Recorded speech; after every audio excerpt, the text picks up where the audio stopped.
She chose September, that most excellent month, to make her move. The monsoon had receded, leaving Kerala gleaming like an emerald strip between the mountains and the sea.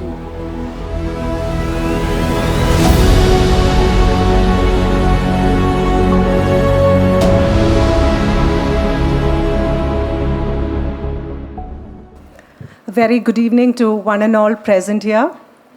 As I stand here today, I'm reminded of a phenomenal line from The God of Small Things, which I'm sure most of you would have read. Things can change in a day. A single moment, and everything shifts. A phone call, a riot, a look. In The God of Small Things, this is a warning.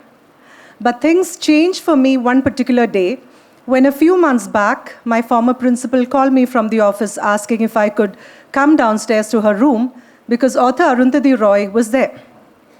Now, for a teacher who's been teaching The God of Small Things to young ladies of St. Teresa's College, this was a surreal moment for me. And the most happiest point there was that I was holding a copy. I thought I'll share it with you.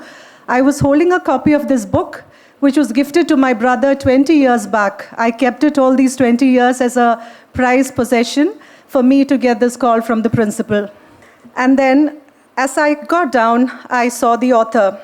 Now, what crossed my mind is, as I was walking with her to these rooms to show her the campus, I could see a plethora of emotions in the minds and faces of all those people she crossed. And to me, that was largely metaphorical, because those emotions, the ambiguity of all of those emotions on the faces of all of those people who were walking around her, it showed the deeper connection with the literature she's produced. To me, it also showed the fact that the basic crux of literature is to disturb and not to comfort. Her debut novel, The God of Small Things, broke new ground in post-colonial fiction by winning the Booker Prize in 1997. 20 years later, Roy published The Ministry of Utmost Happiness, a sprawling narrative that interweaves fragmented stories against the backdrop of modern Indian history, foregrounding voices from the margins. Her nonfiction captures the realities of modern India through insightful essays on social justice, politics, and the environment. In recognition of her commitment to social justice, she was awarded the Sydney Peace Prize in 2004, and for her work on nonviolence and her advocacy of social campaigns. She is also the recipient of the Norman Mailer Prize for Distinguished Writing in 2016, underscoring the continued impact of her literature. It's my proud privilege to extend you a warm welcome, Arundhati Roy, on behalf of all of us present here. As a teacher who's introduced to many, many students Arundhati Roy's literary universe, I have witnessed how her words don't just stay on the page. They catalyze questions, they fuel courage and inspire hope, especially for young women searching for courage to question the world in which they live. To delve more into this and to introduce the memoir Mother Mary Comes to Me, we have an acclaimed author amidst us today, who's none other than K.R. Meera, who's a distinguished Malayalam author and columnist, recognized as a leading voice in Indian literature.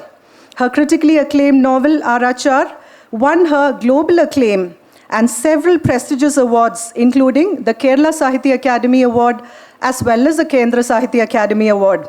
The English translation of the work, Hang Woman, was shortlisted for the DSE Prize for South Asian Literature in 2016. Her stories and novels have been translated into English and several other languages, garnering her a global leadership. We are delighted to have you with us today to introduce the book, and I extend to you a very warm welcome, ma'am. Lalit Roy, fondly called LKC by author Arundhati Roy, has pursued a professional career outside literature. He's an entrepreneur and also a seafood exporter. He has always stood by his sister Arundhati through life's many challenges while forging a path distinctly his own. With a keen sense of humor and grounded pragmatism, He has watched with quiet pride as his sister's literary brilliance captured the world's attention. I warmly welcome you, Lalit, to this function. Manasi Subramanian is the editorial member of Penguin Random House India. She is the editor of Mother Mary Comes to Me for Penguin India. I'm delighted to welcome you, Manasi, to this gathering. Ravi DC is a dynamic leader and the managing partner of DC Books, which is among India's top 5 publishing houses. He is recognized as a top literary publisher, especially in Malayalam, who has played a significant role in promoting literature and culture, including founding the Kerala Literature Festival, which has become a major platform for literary and cultural discourse. His dynamic approach has transformed DC Books into a household name in Kerala and beyond, driving both innovation and excellence in publishing. This event we are witnessing today is organized and officiated by DC Books under the leadership of Ravi DC in partnership with Penguin Random House. On behalf of St. Teresa's College and all of us present here, I warmly welcome you to this function. We are absolutely honored by the gracious presence of all of you here, distinguished personalities who have traveled from far and wide to attend this event. I thank all the publishers, editors, literary agents, artists across the globe who are present here for this function, and also the family and friends of Arundhati Roy who've traveled to come here to St. Teresa's College. Now, your presence today is a celebration of the author and her inspiring work, weaving together in shared celebration the power of literature and mostly the enduring power of stories. On a closing note, I'm reminded of the powerful pedagogical power of the lived example, how real stories, those of resilience and those of oppression, can transform learning from abstract theory to a personal and ethical engagement. This memoir, like her fiction and essays, offers more than insight.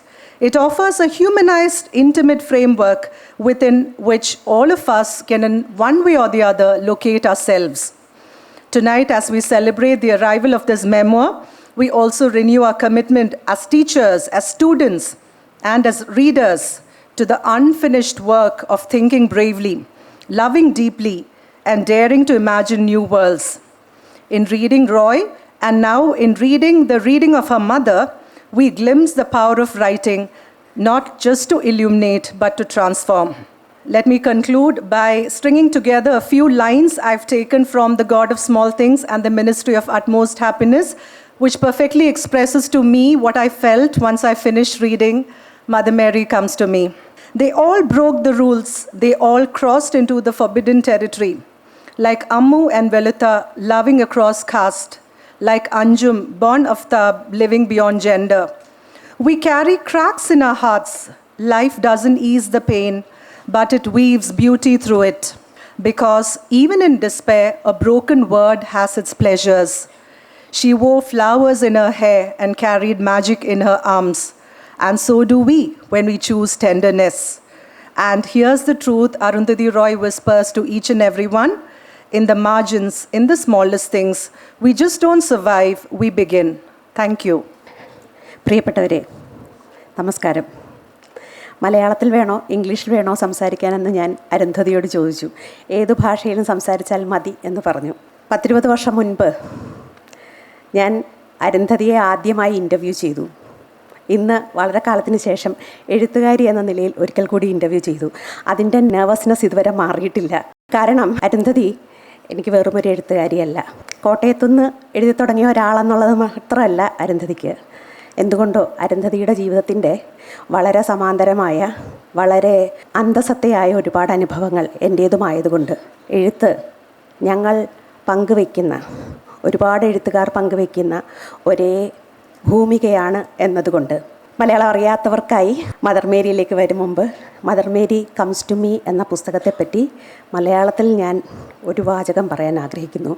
അത് വളരെ കാലം കഴിഞ്ഞ് ഞാൻ എഴുതാനിരിക്കുന്ന ഒരു ഓർമ്മക്കുറിപ്പിനെ പൂരിപ്പിക്കുന്ന ഒന്നാണ് എന്ന് മാത്രം. അരുന്ധതിക്ക് അമ്മയെക്കുറിച്ച് എഴുതാനുള്ളതുപോലെ എനിക്ക് എൻ്റെ അമ്മയെക്കുറിച്ചും എഴുതാനുണ്ട് എന്ന് ഓർമ്മിപ്പിച്ച പുസ്തകമാണത്. വഴികാട്ടിയായതിന് അരുന്ധതിക്ക് നന്ദി. I am here to introduce Arundhati Roy's Mother Mary Comes to Me. It is not an easy task at all. You all know that to introduce Arundhati, you need invent another language. She started as an architect, so she builds fiction brick by brick and make it into a grand palace, a mansion. And then she became a scriptwriter. No. After being architect, she became an actress, then a scriptwriter, then a Booker winner novelist, then a non-fiction writer more or less the same time.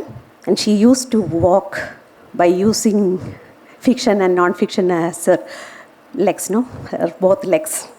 As an essayist, a columnist, and an official urban Naxalite, and professional sedition inspirer and what not. It is very difficult to describe Arundhati Roy. She is unpredictable as her works are. And I would say that she is the only writer in India whom all the fascist governments in the world are listening to.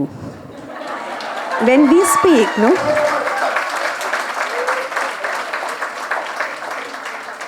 she is the true Indian writer, the true Indian international writer. When Arundhati says something, it becomes a news, a headline. When she is not saying something, that silence sits between us like a third person. I think she is the only writer in Malayalam who is known from Tamil Nadu to Kashmir. Everyone knows of her. Even the US and UK government is listening to her. No? She is like a what should I say, our Vadivilakku or our pride. We are all just proud of you. We just adore you. And if it is difficult to introduce Arundhati, it is more and more difficult to describe Mother Mary Comes to You. What's it? What's the book? You say that it's a memoir. A memoir is a powerful account of one's life. But this is not a usual Smarana Kurupa in Malayalam. This is a memoir of an author. It's a memoir of the relationship an author with her mother, the relationship of an author with her author self, a daughter with her author self, an author with her mother, and a mother with her daughter self, and it is such a labyrinth of a memoir. And it is a labyrinthine memoir. It is of labyrinthine people. So I don't want to, what should I say, describe more and more. I just want to tell you that the book is magnificent. The book is unbelievable. If you read it, you be ready to hug a porcupine. If you read it, be ready to take the medicine for sadness. If you read it, be ready to embrace the future, running from her present to her past. Because Mother Mary Comes to Me, as you all know, is not just the first line of when you are in times of trouble, Mother Mary comes to you, speaking words of wisdom. Let it be. It is not such simply let it be. It is not simply let it be. You have to hug the porcupine. You have to feel the pain of the lost childhood we never had. Mother Mary Comes to Me is like Daughter Mary comes to us, and also Mother India comes to us, because it's very political. It's also the political history of the author's self. I'm so proud of you, Arundhati. I thank you for writing this book. I think Mother Mary comes to me is the most befitting reply you can give to a government which has banned your book. Continue writing. Thank you. Hello, everybody. Thank you so much for being here. I think I was talking to Meera, and I said, my God, almost everybody that I love is gathered in this one room, except for a few people who aren't in the country. That's a pretty dangerous thing, given our government. But anyway, I said, well, for a normal person, this would be her wedding or her funeral. But thank God, I'm not normal, I'm a writer. So it's a book launch. I'm actually just here to do an introduction to a person that has been my support from the time I was 3 years old, a man who I love beyond measure. This is my brother, LKC Roy, who is going to sing. He's going to sing Let It Be. But before he does that, I want to say that there are many Mother Marys here. One is the Blessed Virgin, who this hall is named after. One is Paul McCartney's Mother Mary, who's in the song. The third one is ours, and she ain't either of them. So in the front of the book, which is dedicated to my brother, it also says to Mary Roy, who never said, let it be. So let me call my beloved LKC Roy, who I call Kuttapen, onto the stage to sing. So when I say Sue here, it means Arundhati, because that's the only name I know her by, okay? And when I say Mrs. Roy, it means my mother. And this is going to be porcupine, okay? I mean, a little bit porcupine, and I hope, but everything is written in the book, so you'll understand. Mrs. Roy, our mother, emerges as a shining superstar, and Mother Mary comes to me. She was both mother and father to us. Her character similar to her father, who you will read about in this book. Listen and obey, no room for maneuver, trapped in a box. She has a spell on my sister, Sue. Imagine a Booker Prize winner and a world-renowned writer being rebuked till the end. Sue would retaliate with a joke. I did not have the patience to tolerate such behavior. I did for a long time, and I was, a quiet, meek fellow at one point of time. As in the book, she had 3 children, 2 unimportant compared to the third, a school and its children, privileged and loved to death. I started in school as a brilliant student, came down a rung every year till I hit rock bottom. The reason was fear. I would go silent a week before results were due to arrive from school, because I was ready to get a hiding. And you know what I mean by hiding, right? And of course, when we went back to school, we were homesick. I don't know for what reason, but we were homesick. I never liked school because it was elitist and we were still poor at that time. Palikodan, founded and created by Mrs. Roy in 1967, was a baby for 65 years. My wife and our wonderful and faithful teachers run it now. It is very much like Lawrence, but an excellent school rated at number 2 in India today. All credit to Mrs. Roy, her creation and her achievement. Sue left home and I was kicked out. And it was, let's see what you can do. The same thing said by my uncle, who I went to work in a pickle factory. He was also a son of his father. He refused to give me a work certificate. Both of us were out of home with no money. When you have nothing, you are treated like nobody. However, Sue excelled and I succeeded. We never knew our father too well, but Sue is a cut and paste carbon copy of Mickey, our father. Her language, her mannerisms, her behavior, her wit.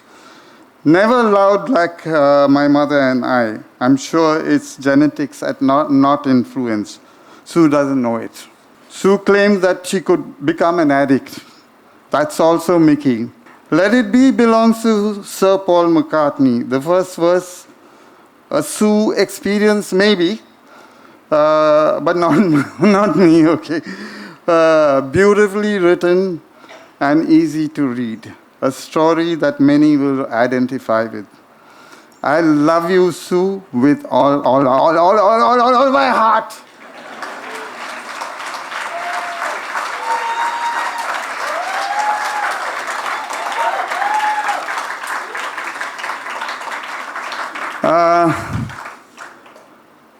Rainer, can I call you up to the stage, please?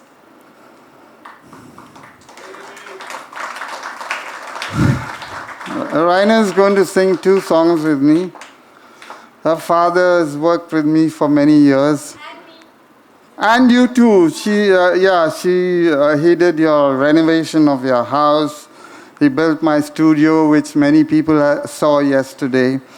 And I mean, he's a phenomenal carpenter. And now he does more than carpentry works. Now he's going to finish my house for me, and he's just a wonderful guy. And she's a great singer, okay? Just listen to her now.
Mom, they dropped the pound.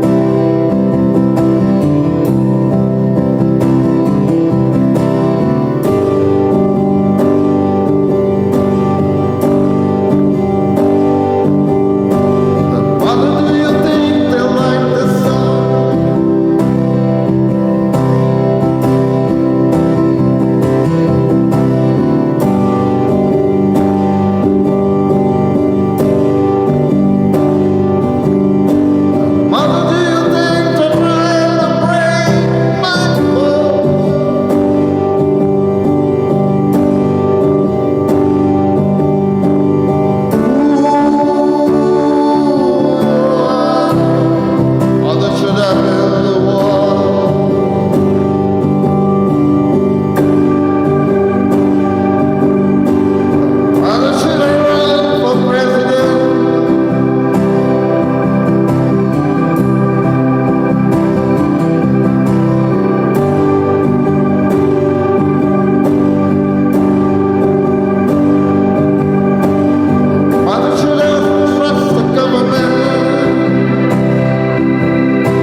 good evening, and thank you all so much for being here. I've been thinking about beginnings. Where does a story really begin? This is the first public event anywhere in the world for Mother Mary Comes to Me by Arundhati Roy.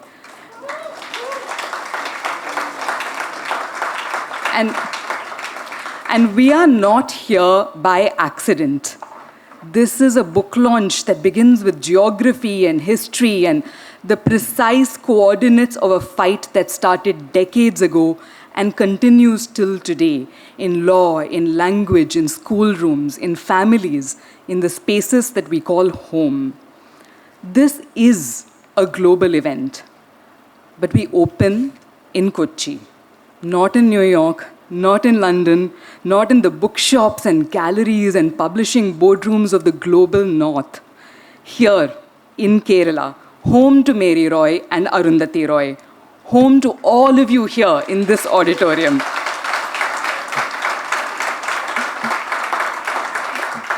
And in this auditorium that by some bizarre coincidence happens to be called Mother Mary Hall. This book was written in the aftermath of great grief and amid a crumbling world.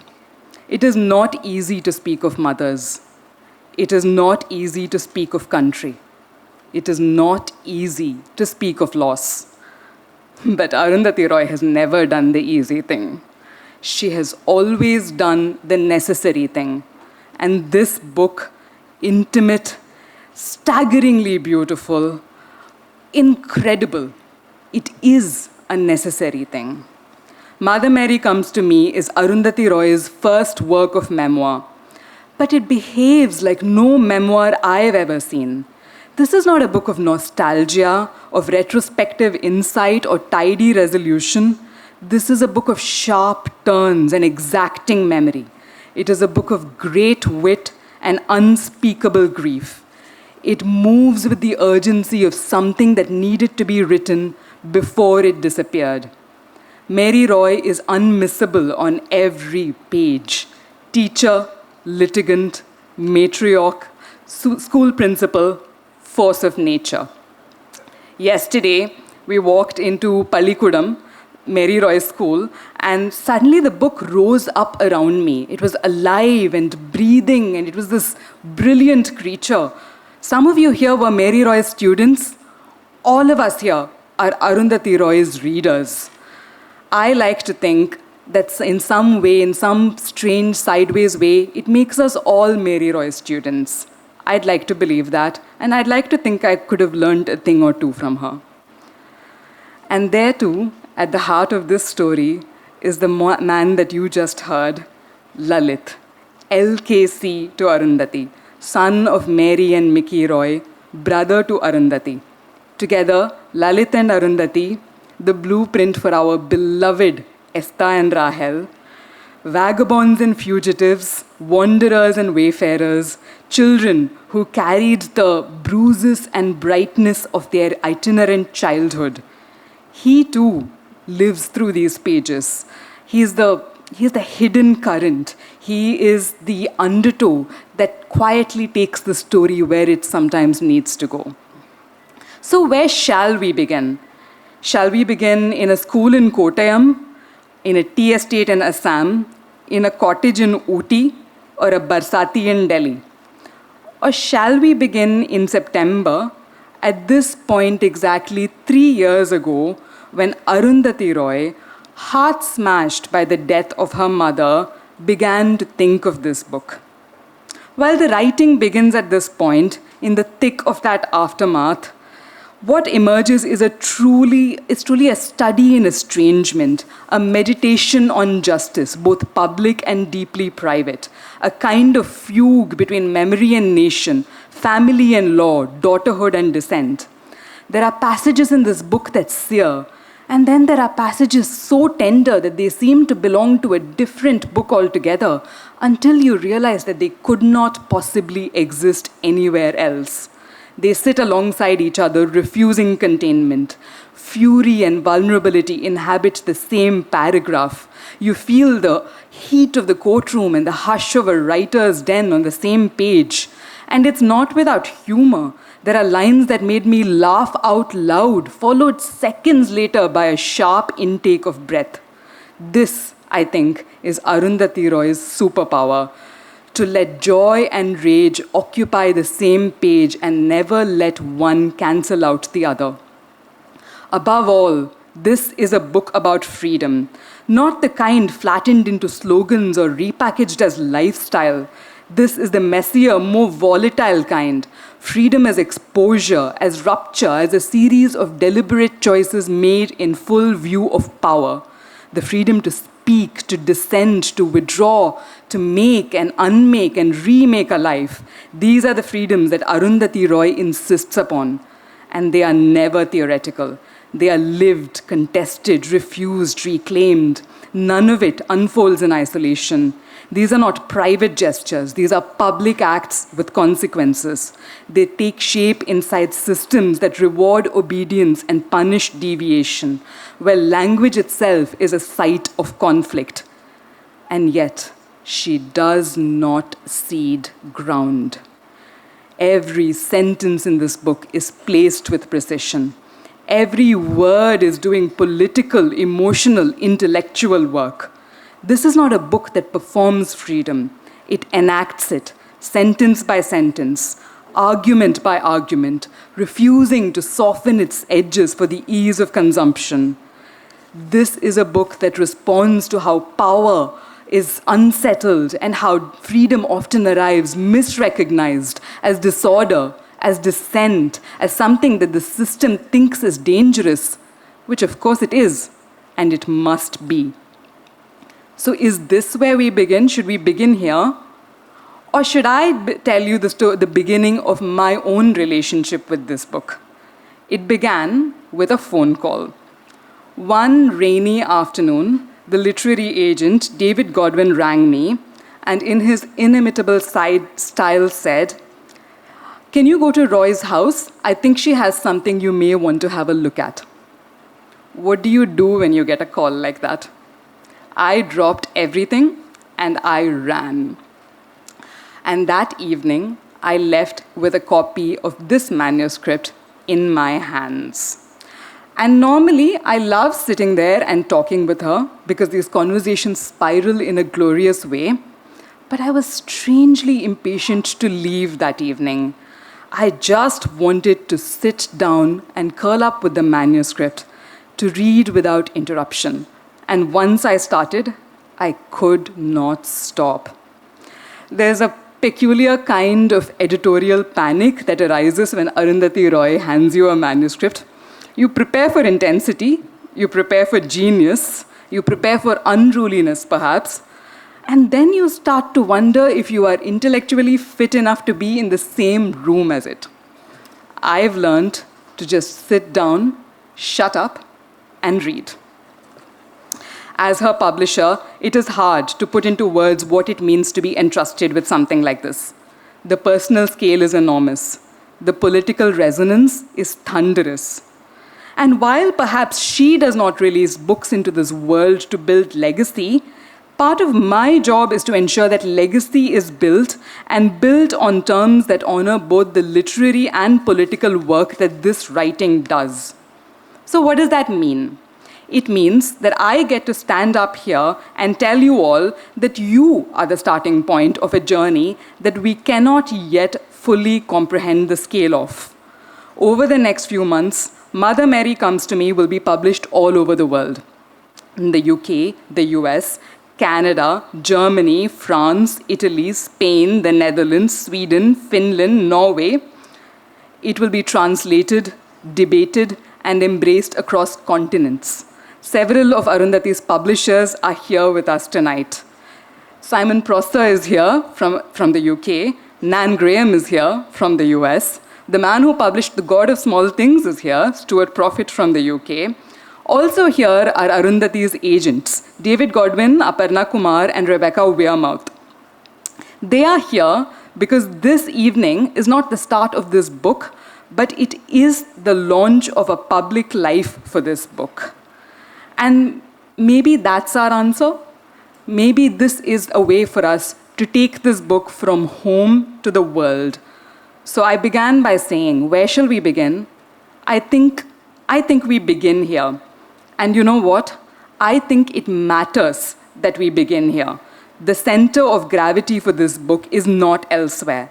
It is not the prestige circuit of panels and prizes. It is this room, this state, this inheritance, this resistance, this act of standing up and saying, we begin here. We cannot yet see where this journey will take us. This book will survive us all. It will outlast us all. It will outlast you.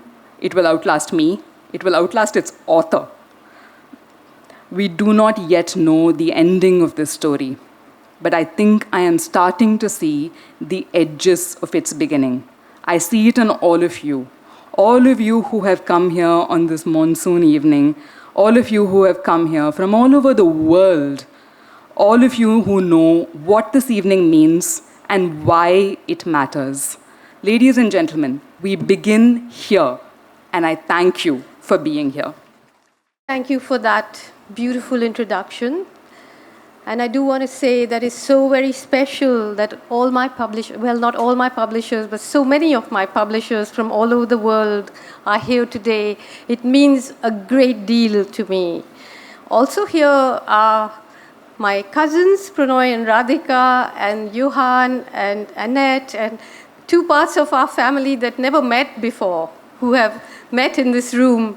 So it was not my mother. My mother kept us all apart, but the book brought us together. So it's wonderful. My brother Lalit just talked about how we used to dread the day when our reports would come from school because of the violence that often followed. And there's a part in this book where I said that,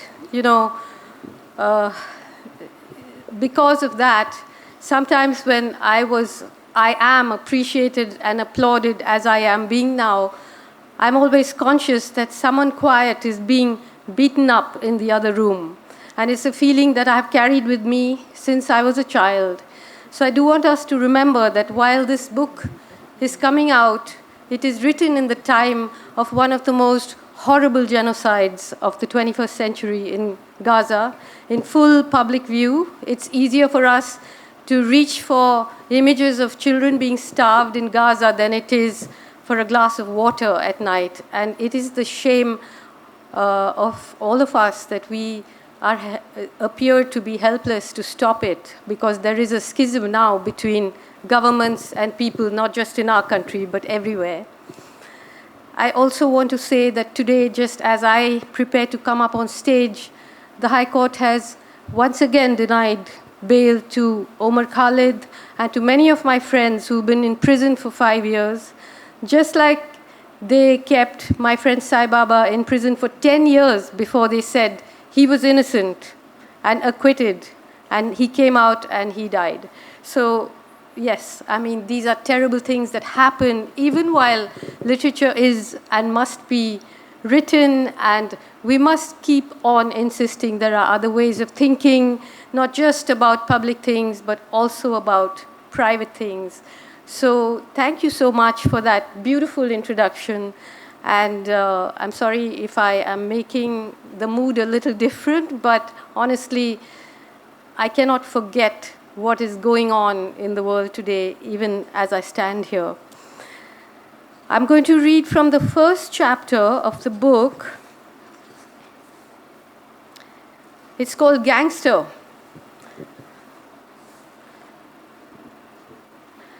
She chose September, that most excellent month, to make her move. The monsoon had receded, leaving Kerala gleaming like an emerald strip between the mountains and the sea. As the plane banked to land and the earth rose to greet us, I couldn't believe that topography could cause such palpable physical pain.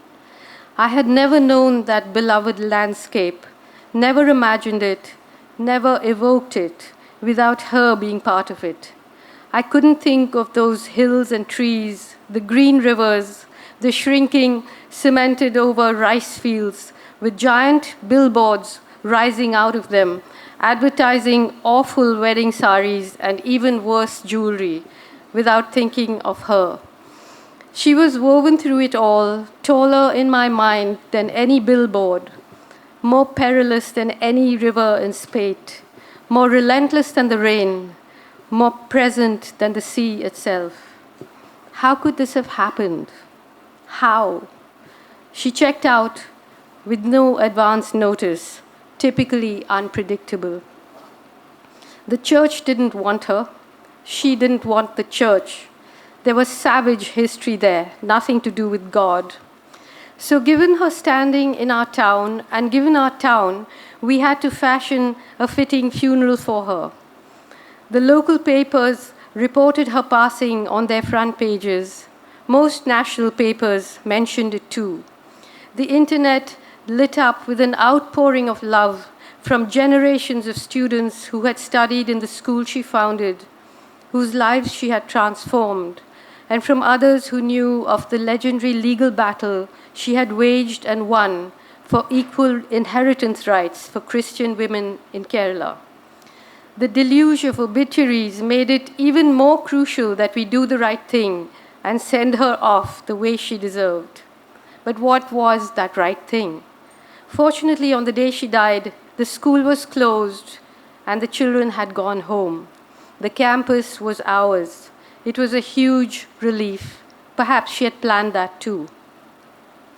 Conversations about her death and its consequences for us, especially me, had begun when I was 3 years old. She was 30 then, debilitated by asthma, dead broke. Her only asset was a bachelor's degree in education. And she had just walked out on her husband, my father, I should say, although that comes out sounding strange. She was almost 89 when she died, so we had 60 years to discuss her imminent death and her latest will and testament, which, given her preoccupation with inheritance and wills, she rewrote almost every other week. The number of false alarms, close shaves, and great escapes that she racked up would have given Houdini pause for thought. They lulled us into a sort of catastrophe complacency. I truly believed she would outlive me. When she didn't, I was wrecked, heart smashed. I'm puzzled and more than a little ashamed by the intensity of my response. My brother put his finger sharply on that nerve. I don't understand your reaction. She treated nobody as badly as she treated you. He could be right, although according to me, it was he who held that trophy. I can understand him feeling that I was humiliating myself by not acknowledging what had happened to us as children. But I had put that behind me a long time ago. I have seen and written about such sorrow, such diverse iterations of hell, such systemic deprivation, such unmitigated wickedness, that I can only count myself among the most fortunate. I have thought of my own life as a footnote to the things that really matter. Never tragic, often hilarious.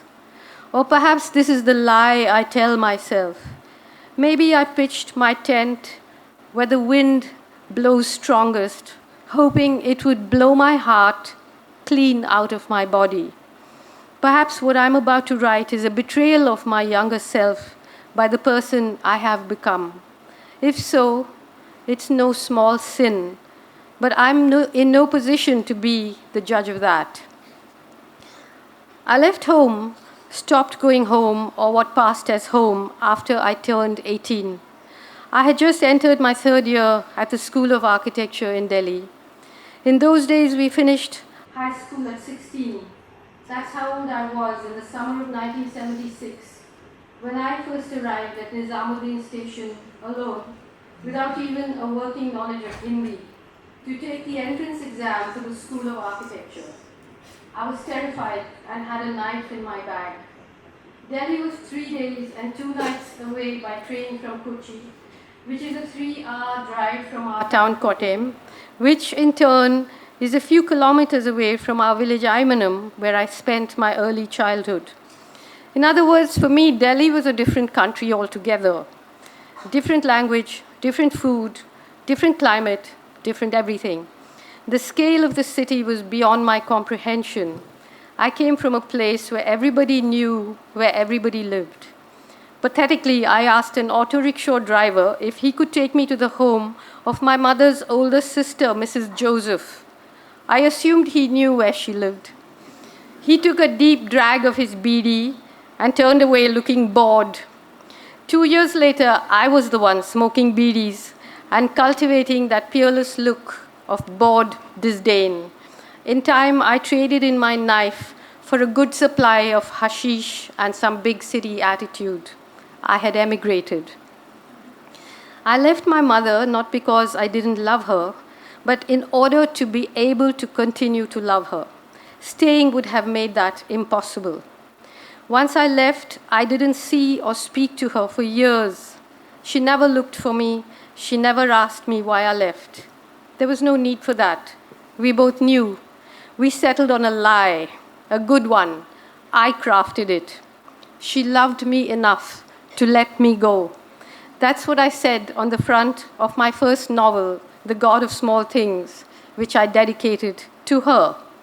She quoted it often as though it were God's truth.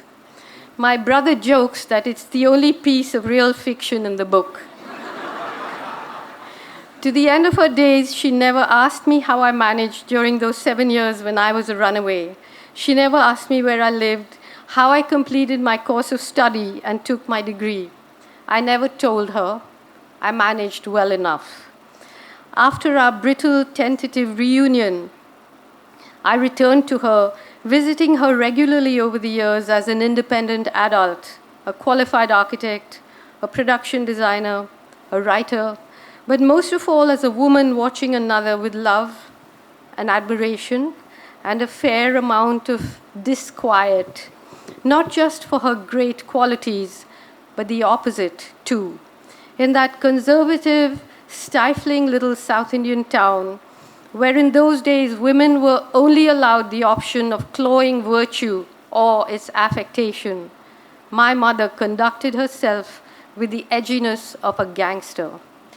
I watched her unleash all of herself, her genius, her eccentricity, her radical kindness, her militant courage, her ruthlessness, her generosity, her cruelty, her bullying, her head for prisoners, and her wild, unpredictable temper, with complete abandon on our tiny, insular Syrian Christian society, which, because of its education and relative wealth, was sequestered from the swirling violence and debilitating poverty in the rest of the country.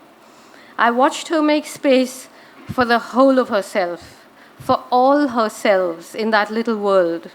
It was nothing short of a miracle, a terror, and a wonder to behold.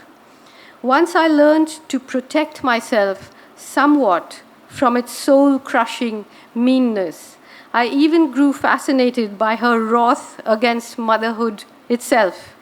Sometimes the barefaced nakedness of it made me laugh.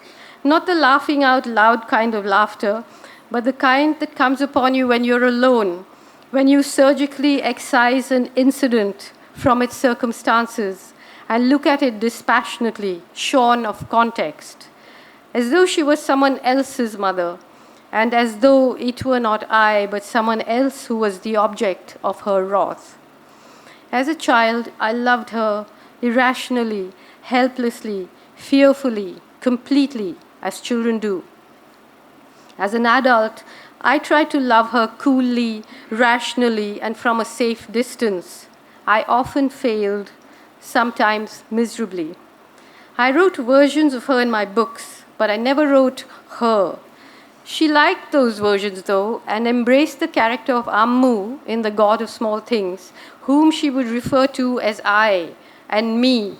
She wanted to be Ammu because she knew very well that she wasn't. When a mischievous journalist asked her whether she had indeed had a tragic love affair, as Amu did in the book, she looked him in the eye and said, "Why, aren't I sexy enough?" She was in her 60s by then, a diva of her own making. She could say what she liked. When the book came out, she was worried about what secrets it might reveal. To be safe, she checked herself into hospital. There she read it hurriedly and was greatly relieved that it wasn't any kind of exposé. At first, she said she couldn't understand what the fuss was all about. Then she studied it closely. After her third or fourth reading, she was home by then, she summoned me to her bedside. It was a bright afternoon, and the light that filtered through her curtains was bordello red. Her eyes were shut. She said she thought it was a good book, well written. She wanted to know about a particular paragraph, one in which Amu's 7-year-old twins, Esteban and Rahel, remembered their parents fighting, how they grew huge like giants and pushed the children from one to the other, saying, "You take them, I don't want them." Who told you about this? You were too young to remember. It's fiction. No, it's not. And she turned to the wall. I have never felt the weight or the sorrow of this memory. I really believed it was fiction. I learned that day that most of us are a living, breathing soup of memory and imagination, and that we may not be the best arbiters of which is which. So read this book as you would a novel. It makes no larger claim. But then there can be no larger claim. Fiction is that strange, smoky thing that writers don't entirely own, even if they think they do. Where does it come from? Our past, our present, our reading, our imagination? Yes, but perhaps from premonitions of our future too? How else can it be that, like the characters in my second novel, The Ministry of Utmost Happiness, I too am now the caretaker of a sort of grave in the grounds of a sort of guest house? It's outlandish. It keeps me awake at night. But then I ask myself, why should we know everything? In my effort to fathom my mother, to see things from her perspective, to accommodate her, to understand what hurt her, what made her do the things she did, and to predict what she may or may not do next, I turned into a maze, a labyrinth of pathways that zigzag underground and surface in strange places, hoping to gain a vantage point for a perspective other than my own. Seeing her through lenses that were not entirely colored by my own experience of her made me value her for the woman she was. It made me a writer, a novelist, because that's what novelists are, labyrinths. And now this labyrinth must make sense of its labyrinthine self without her. To bridge the chasm between the legacy of love she left for those whose lives she touched, those whose lives she touched, and the thorns she set down for me like little floaters in my bloodstream, fish hooks that still catch on soft tissue as my blood makes its way to and from my heart, is why I write this book. It is as hard to write as it is not to. Perhaps even more than a daughter mourning the passing of her mother, I mourn her as a writer who has lost her most enthralling subject. In these pages, my mother, my gangster, shall live. She was my shelter and my storm.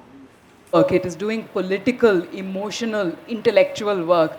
And everything that is said in this book is placed with extraordinary precision. Nothing is there that she does not intend for it to be there.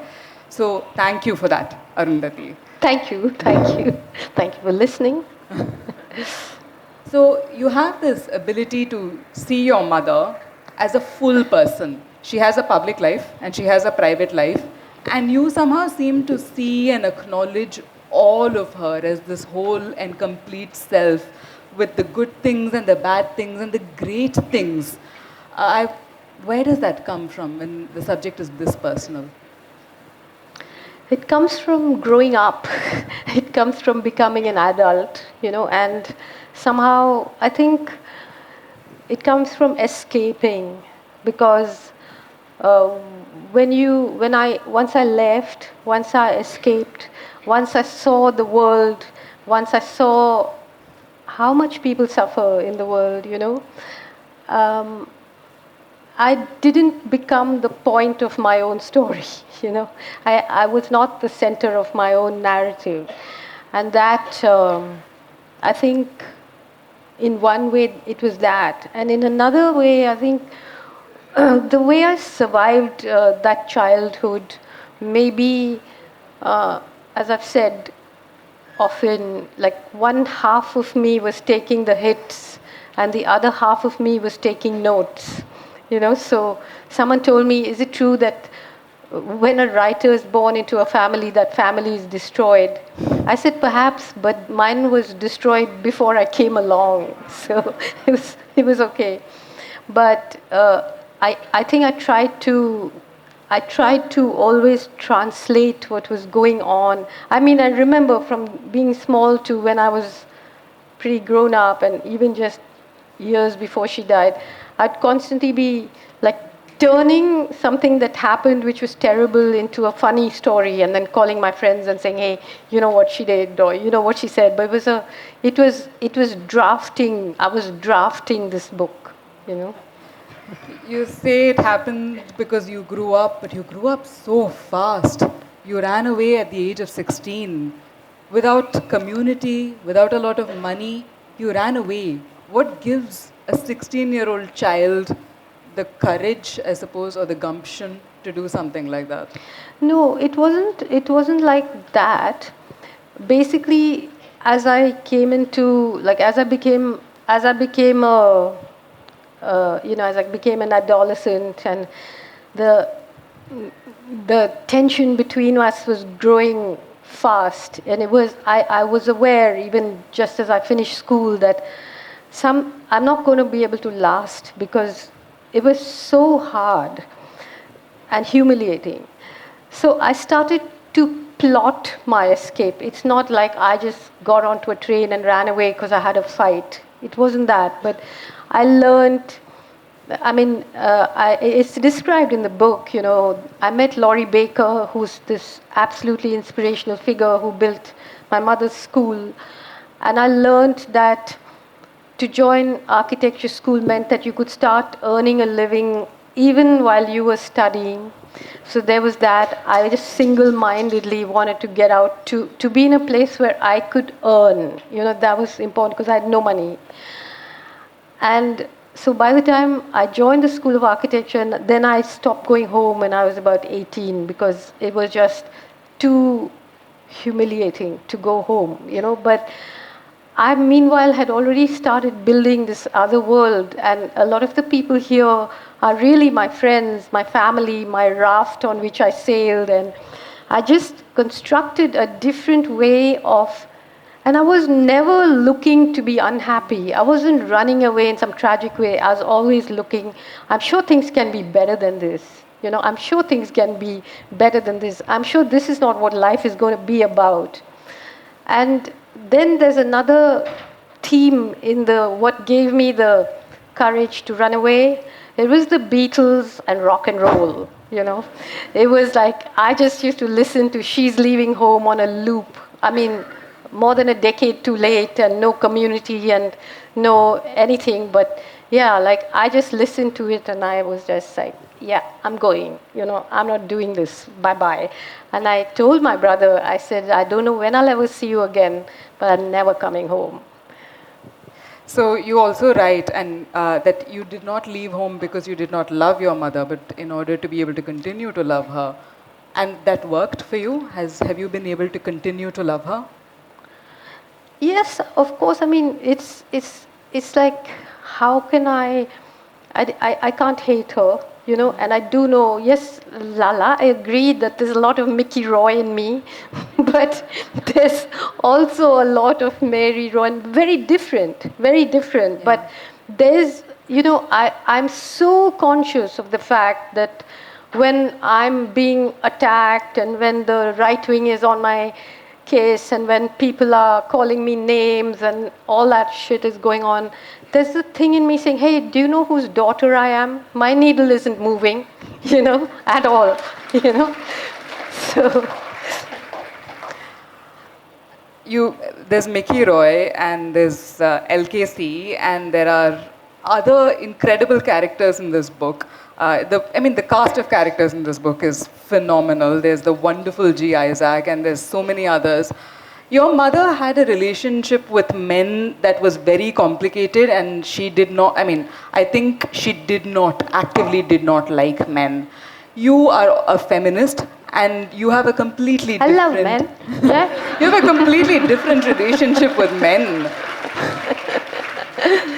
Well, it's very funny. There's a chapter in the book in which my brother and I meet our dad for the first time, and I'm 25. And he's a very kind of droll character, and he keeps telling us about all the many times that at the age of 3, it was, the first thing he told me was, oh, so hi, do you still use bad language? So I said, I beg your pardon, I was like 2 when you last saw me. He says, yeah, but you're a very foul-mouthed child, and I brushed my cigarette against you by mistake, and you said, chutia. So then the next thing he said to me was, he told Lalit, do you remember how her mother thrashed her? Because, she's 3 years old and she went and said, Mama, I love the smell of men. And so he says she was talking about the smell of alcohol because all the men in her life were drunk. So no, I'm just giving you a light-hearted answer. But yeah, she had a very bitter experience with men, with her father, who was extremely cruel, with her husband, who was irresponsible, and with a brother who was a bully. So yes, her response to men was very different from mine. She was bitter, I'm not bitter because I think I know how to handle them. That you do. Yeah. I almost want to ask the follow-up question of how are you not bitter? How? After having read about your life, that is the almost immediate question that comes to me. How? How are you not bitter? Maybe it's Mickey Roy's genes. I don't know. I'm not bitter because I see the world, And I think to be bitter, you have to be particularly sort of about yourself. But if I'm not about myself, I see what's happening in Kashmir, I see what's happening in Gaza, I see what's happening on the streets of our country. I'm like, what am I going to be bitter about, Everybody's got such huge things going on, and I'm just swimming around with a whole lot of other fish who are hurt and wounded and have bad stories, and so what am I going to go around being bitter about? I completely agree that you get your sense of humor, even though without having met him, I have to believe you get your sense of humor from Mickey Roy because he's such a funny character in the book. Did Mary Roy also have a sense of humor? Did she, Lalit? No. She didn't have a sense of humor, but she had, I do remember there were times when my grandmother, me, and my mother were laughing at something, and we all had this same way of laughing, which ended with where you couldn't tell whether we were laughing or crying because we laughed so much. But the person who has the best laugh in the whole world is LKC Roy. I believe that. So I talked about why it is important to us that we begin here, that we start in Kerala. You're half Malayali and half Bengali, and you always, I think... And wholly seditious. And 100% seditious, exactly. I always get the feeling that this is your home, that the state is important to you, and being a Malayali is important to you. Can you talk a little bit about that? Well, yeah, the Bengali, I never lived in Bengal or so that was always a theoretical thing for me, whereas Kerala was where I grew up. I mean, I can speak and read and write Malayalam. It's rusty now. And also, when we were children, there was this whole thing about, writing imposition 1,000 times. I will speak in English. I will speak in English, and I wasn't allowed. Now it's changed in Pallikudam. The medium has become Malayalam, but at the time I was there, it was discouraged. Although we learnt Malayalam and so on. So for me, the food, the place, the landscape, it's still just every time I come here, I can just see a friend of mine who's never come here but who's known me all my life, Sanjay, he's in the audience. Today he told me, you have a completely different strut when you're here. Like you just walk as though you own this place, or it owns you. And yeah, there's that feeling of belonging. And actually the very strange thing I just noticed is that because of the nature of my relationship with my mother, it was so hard that I would come here to visit her, and I would just come and be in a room in the house, see her, go to my room, see her, go to my room. She resented my being with my brother ever. She resented my being anywhere else in Kerala if I was not with her. And after 3 or 4 days, I would go back to Delhi, and it would take me like 5 or 6 days to physically recover from everything that had happened at that meeting. So I actually wasn't able to be in Kerala the way I am now, Now I feel like I'm actually meeting Kerala and Kerala's meeting me because I'm free to do that without... the reason that we couldn't respond or talk or argue or rebel or whatever other kids normally do is that she was a very severe asthmatic. So anything you said, it would be like, I'm going to die or I'm going to go to a hospital and it's your fault. So I learned to never respond, So that was the power, really, a deployment of, a disease, asthma. So yeah, it's changed a lot since she passed away, somehow. There's a powerful metaphor in the book about how you were her lungs, that you had to breathe for her. And when you learn that you can breathe for yourself, she reacts to it in a way that felt territorial to me, that she wanted you to be entirely hers. And I wonder, for a long time you were Mary Roy's daughter, but for an equally long time she was Arundhati Roy's mother. And the two things, when they coexisted, what was her reaction to that? Yeah, well, when I was very small, she used to get these terrible attacks of asthma which would come upon her suddenly, and she always told me, I'm going to die and I don't know what you'll do. You'll have to live on the street or you'll have to figure it out for yourself. So I was just like, I'll breathe for you. I'll be your lungs. And there was this constant sense of, like, I refer to myself in this book as her valiant organ child. I was always like, literally my lungs were for her. And then when I walked through the gates of the School of Architecture and I saw these stoned students and this crazy place, and for me it was like I almost bent down and kissed the car park. I'm like, thank you, I am going to be free and I'm going to breathe for myself now. And she immediately sensed that control was gone, which is why all the burners were turned to high between 16 and 18, and that's why the conflict just became unmanageable. But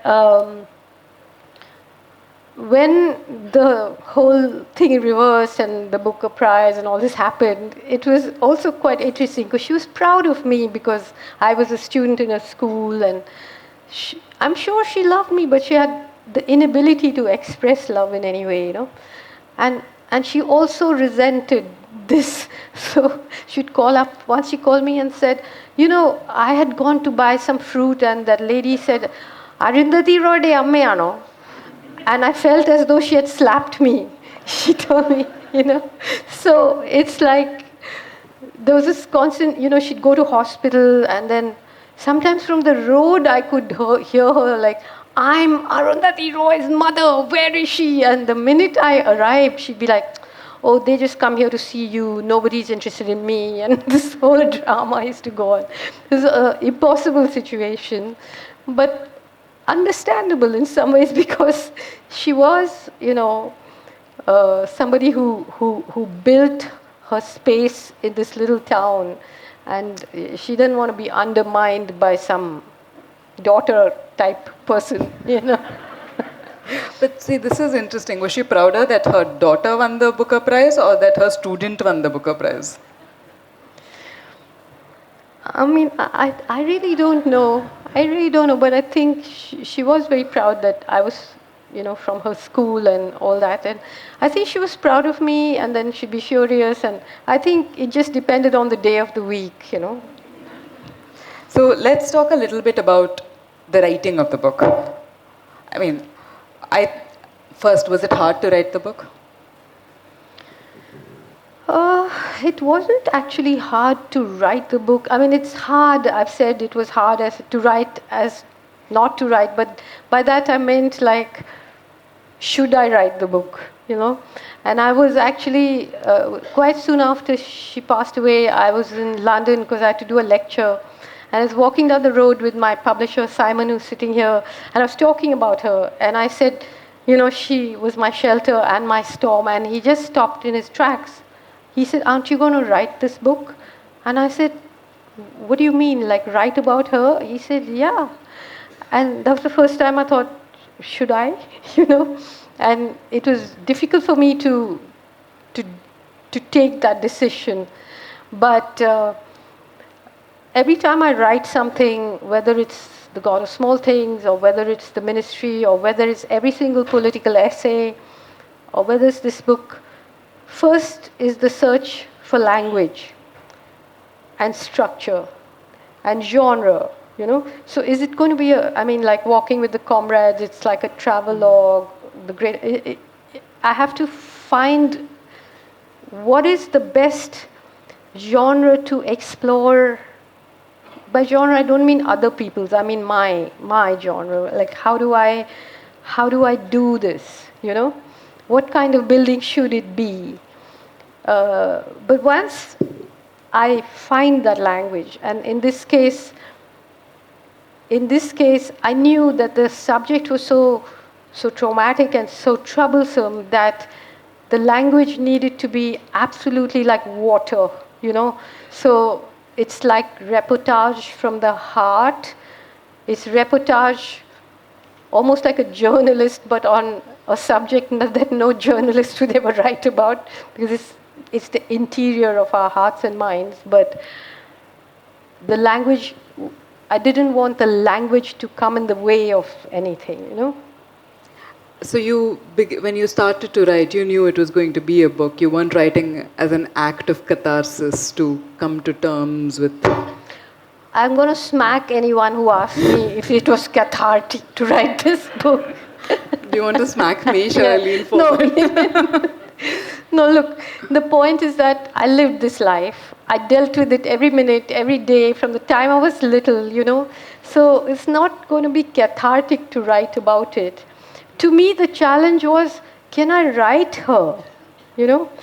Like in the book, I write about writing a lot, and when I finished, when I wanted to start writing, not a screenplay, but a book, which turned out to be The God of Small Things, I asked myself, can you write the river?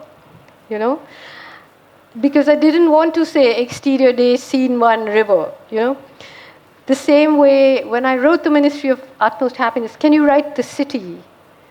And in this was, can you write the mother, without tying her up in a little parcel, without resolving her, without telling you what to think about her, without myself knowing what to think about her.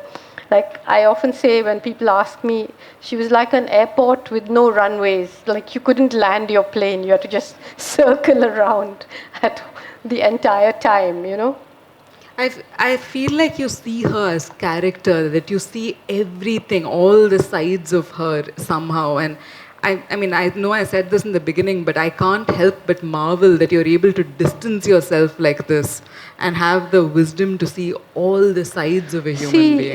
The point is that writers are also very ruthless people, you know. And as someone once said, these writers, they'll eat their own young. And so I do have that ability to disassociate even from myself and sit on the fan and watch everything that's going on, you know. And there is something slightly ruthless about it. And yeah. I mean, there's also, when you say this, I'm also thinking that you're also able to detach very quickly from great success. In the book, you begin, you become an architecture student, and then you become an actor, and you're successful as an actor, and then you become a screenwriter, and you're very successful as a screenwriter, and you're like, you know, winning awards and getting commissioned by the BBC, and then you decide to change it all up and go become a writer, and your first novel goes and wins the Booker Prize, and then you become an essayist, and you win some of the biggest prizes that exist in all of that, and you decide to change it all up, and now you've changed the game all over again with this memoir. It's like, it would be very easy to continue doing the thing that you are so obviously, blindingly good at, but you change the game over and over and over again. There's like this reinvention that's constantly going on. See, I mean, that depends on how you view life, right? I don't view life as some series of awards and good reviews and film festivals and literature festivals. I don't. I live the life of a writer. I want to be in the swim of things. I'm not, I mean, it doesn't change my pH balance if I win an award or I don't win an award. It's quite nice to win, but it's okay. You know, but the point is that it's like if you're a jet plane, you can't freeze in the air. You got to keep moving. You know, you got to keep moving, and the fun is in the movement. The fun is in the challenge.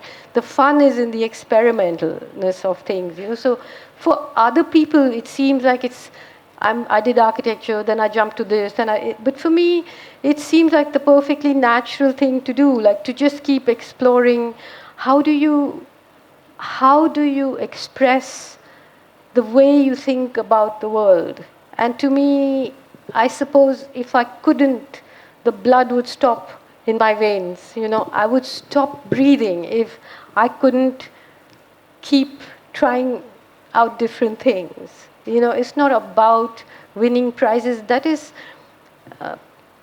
I mean, come on, you know, we're grown-ups, so you're going to tell I don't even have a grandmother to ring up and say, hey, I won the Booker Prize, and but bada acha kiya beta, you know, okay, come on, it's okay.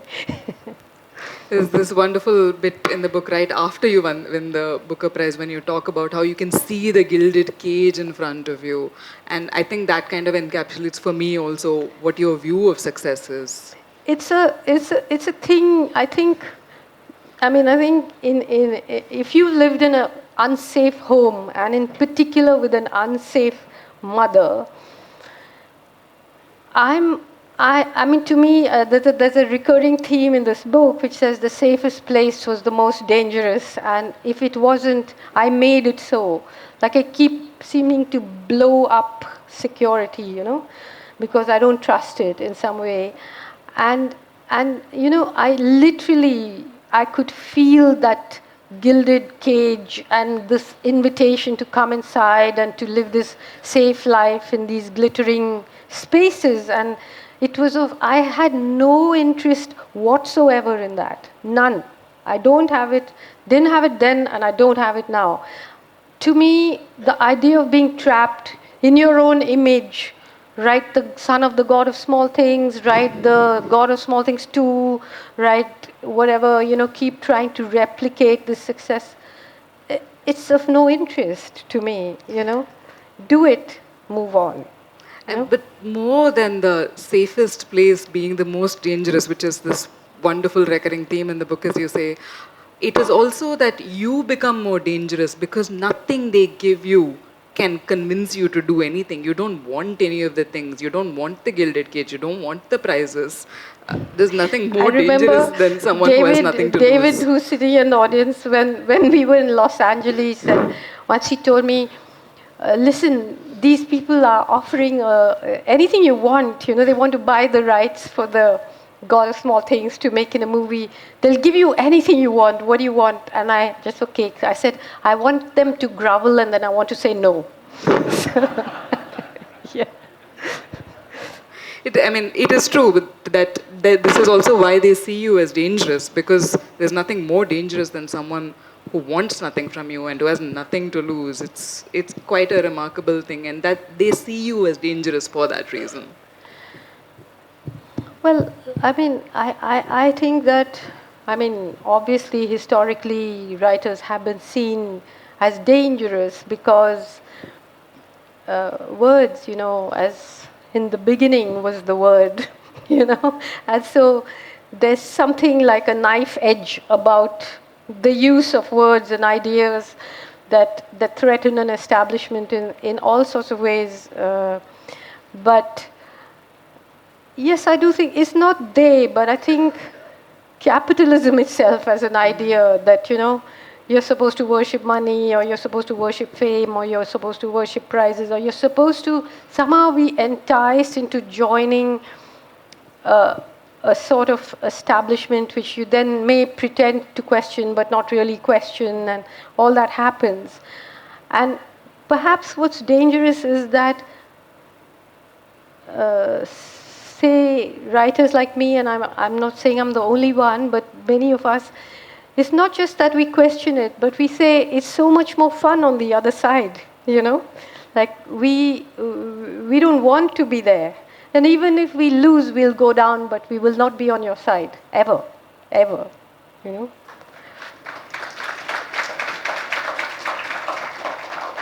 I think that is a beautiful note to end on before we open it up to the audience. But I want to ask you the question that I think I always want to ask you, which is, this book is, apart from being a great book, it is also an object of great beauty and art. And I would love for you to show this audience the amount of time and effort that has gone into the making of this. Well, all the publishers, British, my American book looks slightly different, but it has the same image. We all worked together to design it. Everybody saw this picture, which is it's a picture taken by one of the characters in the book, Carlo Buldrini, in Italy, and they wanted to use that on the cover. So I said, that's okay, but you have to use the picture of the older me on the back, because I don't want to be sold as this 20-year-old, So then we did that. Then these are called the end papers, and the picture here is actually the only picture that exists of my brother, my mother, and me, as both of us as little children, outside the house in Ooty, just as we left home. And then there's the moth, that furry moth that sits on my frightened heart a lot of the time in my childhood and my adulthood. So to me, I suppose, as a student of design, everything about a book matters. The writing, the structure, the language, also the object. And I have publishers who really indulge this part of me, and we all work together, and it's one of the most joyous parts for me to design the books that I write. And it is indeed a work of art. So let's take it to the audience. There are a lot of people upstairs who are watching us on a screen like this, and I know that they would like to ask us some questions. So I think we have a mic going around upstairs. Hello, ma'am. I hope you can hear me. Yeah. Yeah. So this might take a minute. I hope that's okay. So this is about the publisher. So since it has been out, the book has been out, there have been pockets of criticism about the history of Penguin publishers and how you had once yourself criticized when they published Wendy Dornager's The Hindu and Alternative History. and also a few news articles, including one from this morning from the Middle East Monitor, which points out that the institution is also involved in certain Israeli tech institutes. And to verify that, I went into it. There were also reports of another article that said News Corp, Paramount, and Penguin Random House pledged significant contributions that went into settlers in Israel. So there are these pockets of criticism that have arisen, and I am sure you might have come through them. What would be your take on that? Thank you. Well, I mean, it's a tragic situation where we can't actually figure out how much of what all of us buy, consume, the taxes that we pay are going to fund that genocide in Israel. I personally have been someone who signed on to BDS long ago, but you just don't know now, what you drink, what you eat, who publishes you, where the money goes, who's buying weapons.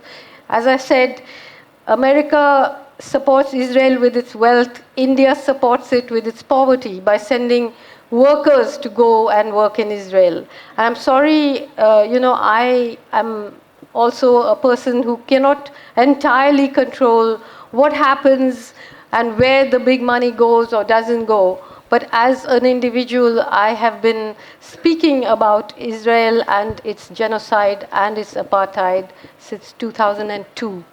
Okay, hi ma'am. Hello. So I'm from Bangalore.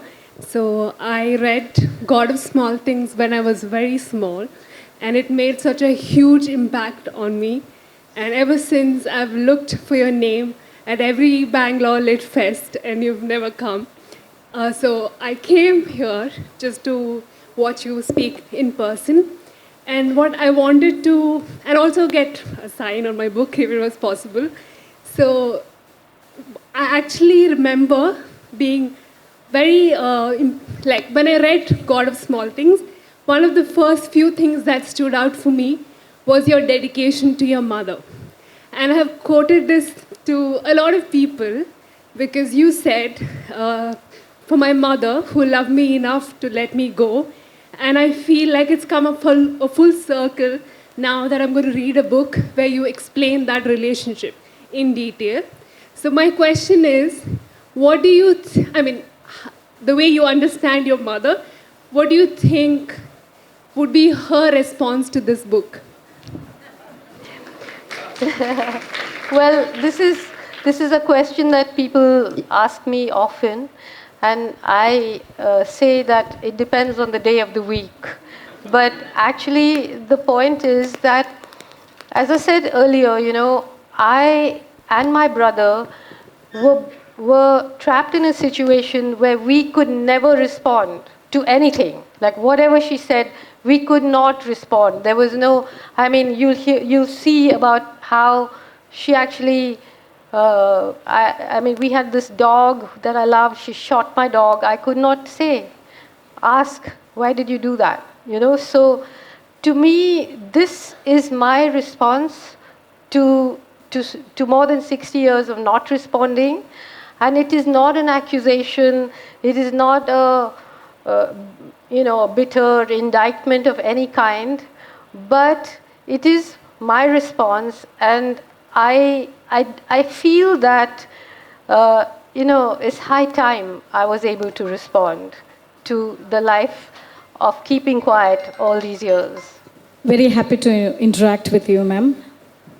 Through Mother Mary Comes to Me, you deconstructed the image of mother and Mother Mary, and also you deconstructed the genre memoir.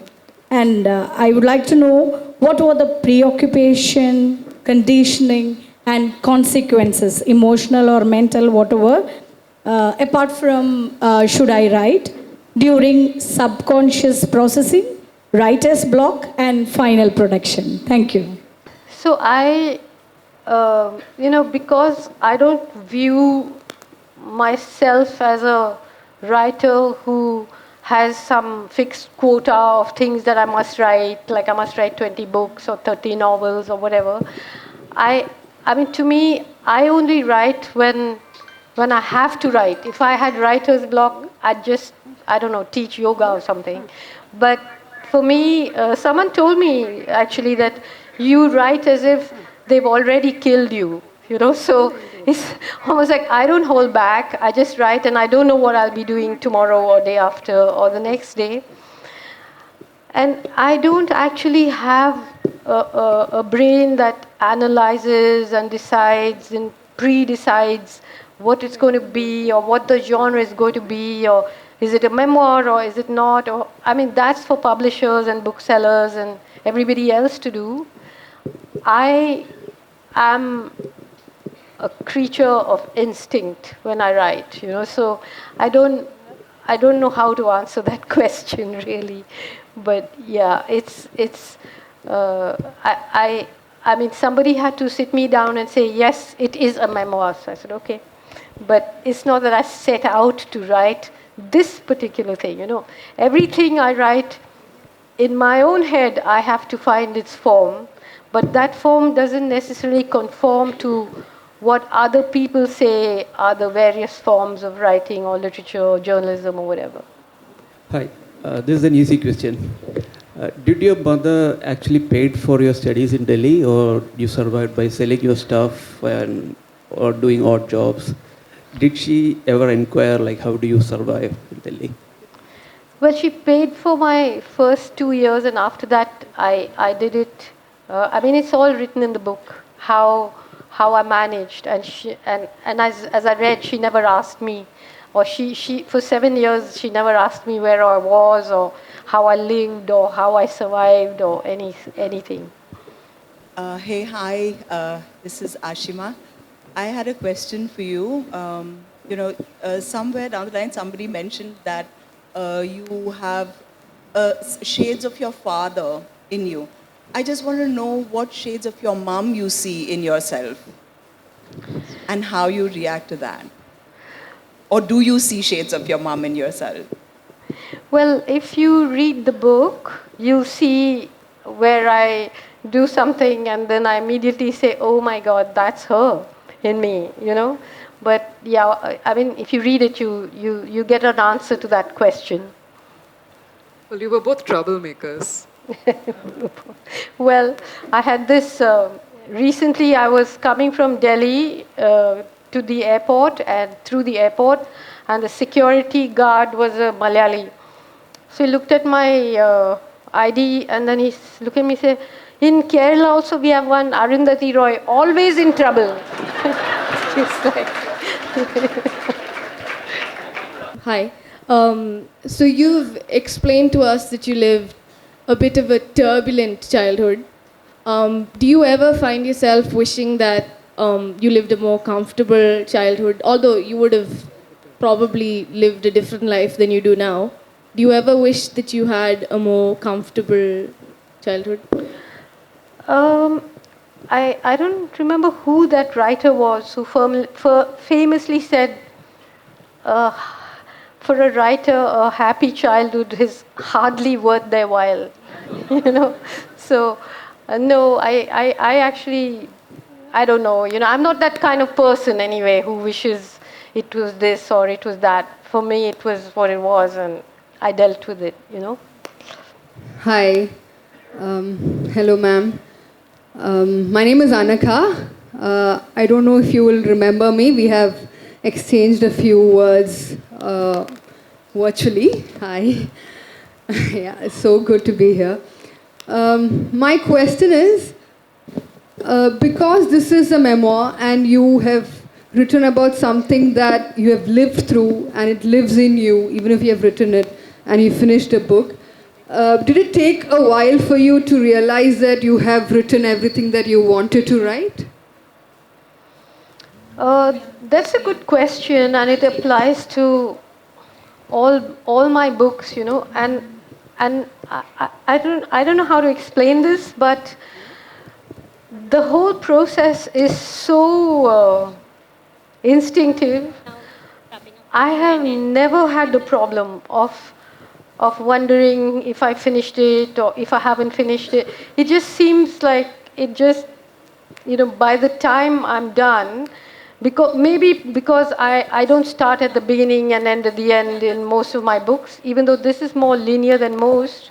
But for example, when I was writing this, I started, for some reason, I started writing it describing my mother when she was in her late 80s being bathed, like, Cleopatra, like some feudal queen, and all the politics of what was going on in that steamy bathroom. And suddenly that description of her bath moved right to the end of the book, and between the bath and my landing here, in Kerala, after being told that she had died, the whole book came in between those two things. So, for me, maybe like an architect designs a building, you don't start at the entrance and end at the exit. The whole thing is a constant process of structuring it. And the structure is always as important as the language or the narrative. So there's never a doubt in my mind when it's done. Thank you so much. Thank you for patiently answering all Hi, these Mansi. questions, and thank you all for your... We'll take one last question from upstairs. Oh, okay. Okay. I'm told we're taking one more question from upstairs. Hi, ma'am. Bhadra here. So, as the discussion said, detachment has been key in cultivating love and compassion for others, especially as monumental as all mothers are. And you said that you achieved physical distance, but did you ever achieve the mental distance from a figure as monumental as your mother was? Well, physical distance does help a lot, and also all the things that you have to do to survive helps. I was afloat alone in a huge city like Delhi. So half the time I was just wondering, how am I going to pay my rent tomorrow? Or how am I, so I used to think about money a lot at that time. I had no ambitions. I had no idea of what I wanted to be or do. I just wanted to know, how am I going to survive? And then, of course, there came a time after the God of Small Things when I was thinking about money a lot, because I felt I had too much of it and I wanted to use it in solidarity with people. So I was thinking about that money a lot again. But, just the business of survival does help you detach and stop thinking or indulging yourself in some ways, Yeah.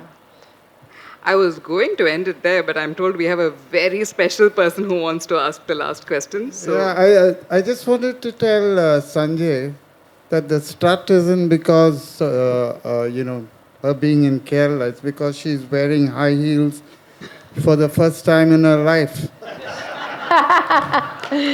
No. I wasn't wearing these shoes when he mentioned that. I was in sneakers. Oh, really? Yeah. Oh, okay.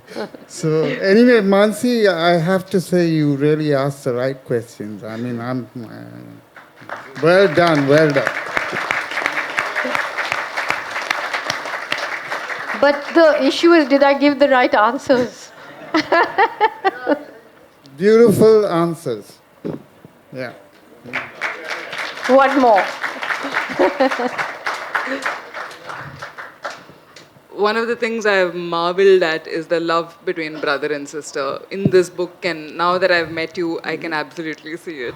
If you would like, I can sing another favorite song of yours, if you would like.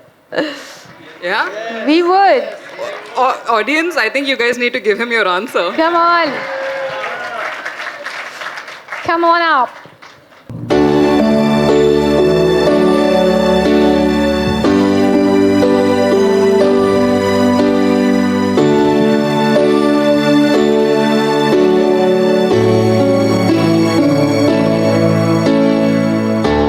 When I was small, Christmas trees were tall.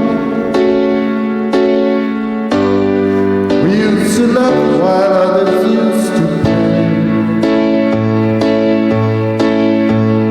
Don't ask me why.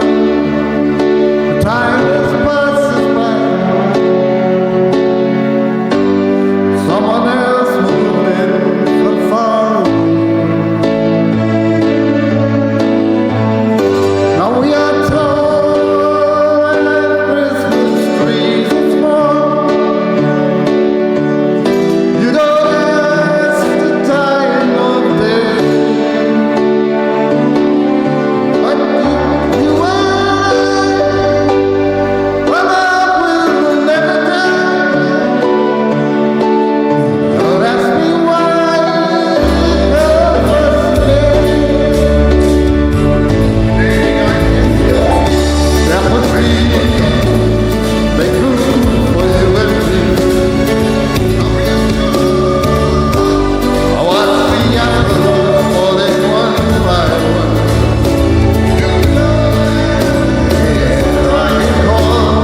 Good evening, friends. Tonight has been truly special. I want to pause to thank who all made it possible. First to Arundhati, thank you for this luminous and powerful book, Mother Mary Comes to Me. It's more than a memoir. It's deeply personal, moving, and unforgettable. A work that will travel far beyond this evening. To Lilith, LKC, who is woven into the very fabric of the book, hearing you sing Mother Mary Comes to Me is simply unforgettable. And to Mary Roy Jr. for being the wonderful host and organizing the magnificent event at the Pallikudam School. And of course to Team Pallikudam as well. To K.R. Meera, your words gave us the perfect entry into the meeting. And to Manasi, thank you for the introduction to the book and the conversation with Arundhati and opening up its world to us. A very special thanks to the international guests, including some of the world's reputed publishers, editors and literary agents, friends and relatives from India and abroad. You are all part of the coming success of this book, and it means so much that you choose to be here in Kerala for the global debut, From Home to the World. To St. Teresa's College, thank you for this wonderful hall and for your wholehearted support throughout. No words are enough to thank the management, faculty, staff, and the English department for making this day so memorable for all of us. We looked everywhere, the fancy halls, the star-rated venues, but Arundhati insisted on this space. And it feels just right that we are here. Though coincidence in the Mother Mary Auditorium for the launch of Mother Mary Comes to Me. Special thanks to Thangam, who has done the best part of this place.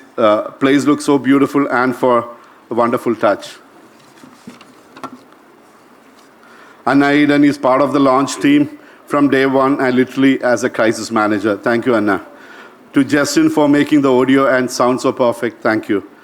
To our partners, Penguin Random House India, the publishers of the book in India, and to my DC Books team for your effort and flawless execution this evening, my deepest gratitude. And finally, to this remarkable audience, thank you. The registration and RSVPs far exceeded the capacity of this hall, and we even had to open another hall to accommodate you all. Your presence, your patience, and your energy made this evening unforgettable. This is only the beginning. The next launch will be on 5th of September in London, followed by events in North America, Europe, and elsewhere. Thank you once again for being part of this journey. Thank you. Thank you, Arundhati and Mansi, for such an engaging and thoughtful conversation. What a wonderful way for Mother Mary Comes to Me to begin its journey here at home before it travels across the world. On behalf of Penguin Random House India, we extend our heartfelt gratitude to each one of you for joining us this evening. The unwavering support and warmth that you've shown us tonight are beyond what we could have imagined, and we're genuinely humbled and thankful. It has been just 6 days since Mother Mary Comes to Me has been released in India, and we're overjoyed with the love it has received. Some of us who've been a part of this book's journey for a while now may have hoped for such a moment, but this immense support right here is a blessing that we will hold close to our hearts forever. As Arundhati read from the book, she spoke of her mother as the most enthralling subject. For us, she has been that enthralling subject. To give you a glimpse behind the scenes, we have discussed and debated with her on just about everything. Sometimes even on things that we did not know needed a second thought, just to bring this book and this evening to life. From going through different shades of red for the cover to meticulously reviewing every single activity and strategy to weigh its impact, nothing was left to chance. And yet, if you ask anybody from the team, we'll all tell you the same thing. We wouldn't have it any other way.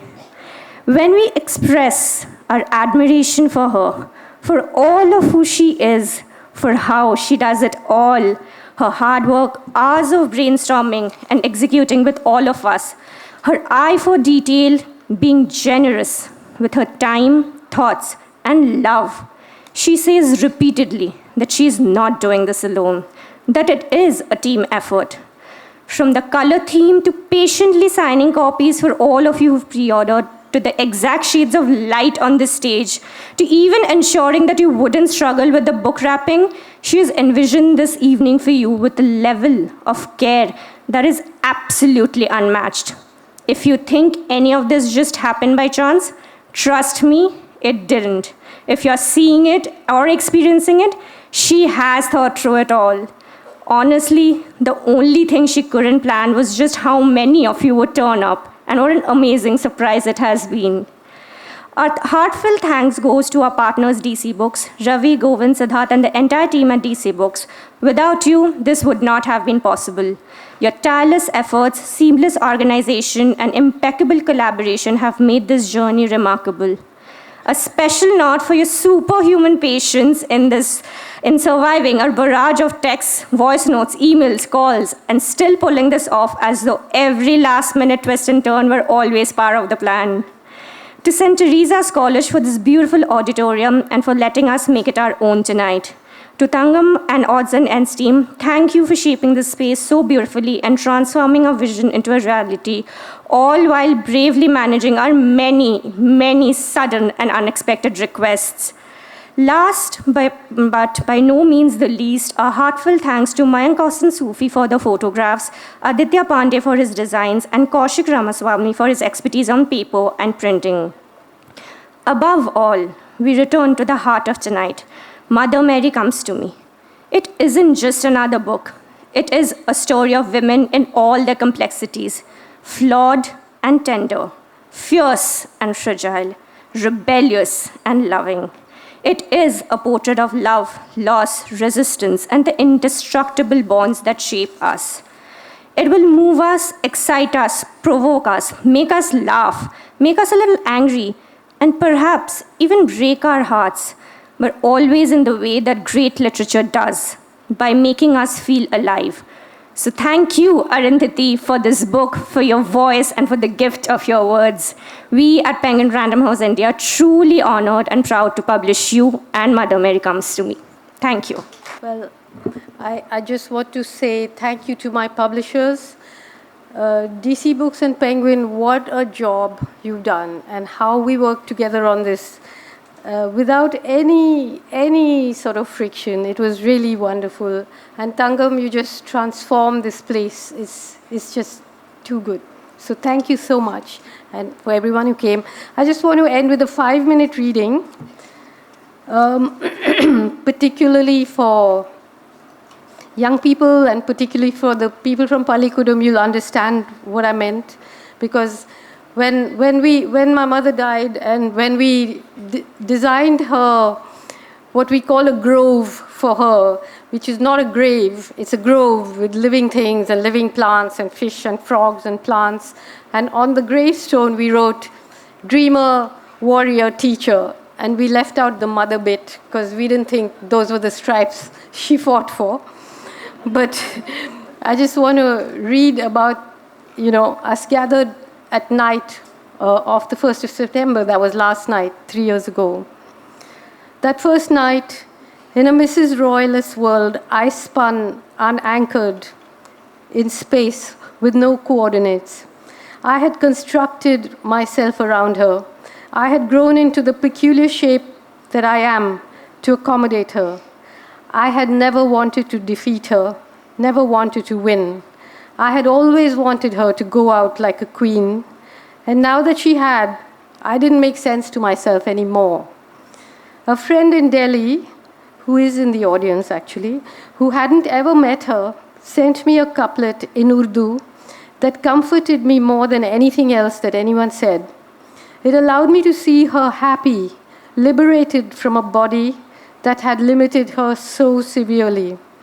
I saw her walking through her campus once more, breathing easily, bending to smell the flowers, looking up to count the jackfruits and coconuts, inspecting every corner of it in a way she hadn't done in years. आज की रात मैं घूमूंगा खुली सड़कों पर, आज की रात मुझे ख्वाबों से फुर्सत कुछ है. Tonight I will wander on open roads. Tonight I have some time off, even from my dreams. And so, while we're on the subject of dreams, and since we are all alive, I want to read a little passage from my first political essay called The End of Imagination, which I think of as a writer's manifesto.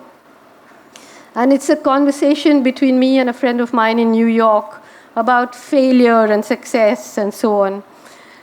We were having this conversation after I had won the Booker and things. And I told my friend there was no such thing as a perfect story. I said, in any case, hers was an external view of things. This assumption that the trajectory of a person's happiness, or let's say fulfillment, had peaked and now must trough because she had accidentally stumbled upon success. It was premised on the unimaginative belief that wealth and fame were the mandatory stuff of everybody's dreams. You've lived too long in New York, I told her.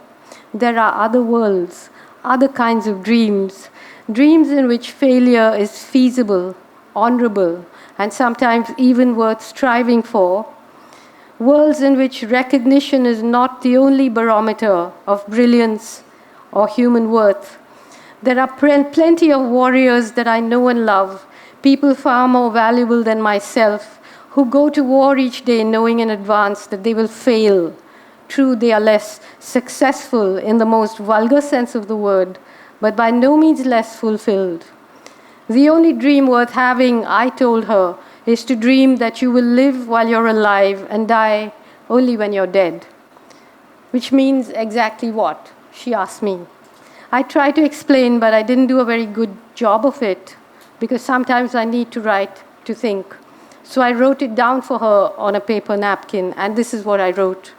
To love, to be loved, to never forget your own insignificance, to never get used to the unspeakable violence and the vulgar disparity of life around you, to seek joy in the saddest places, to pursue beauty to its lair, to never simplify what is complicated or complicate what is simple, to respect strength, never power.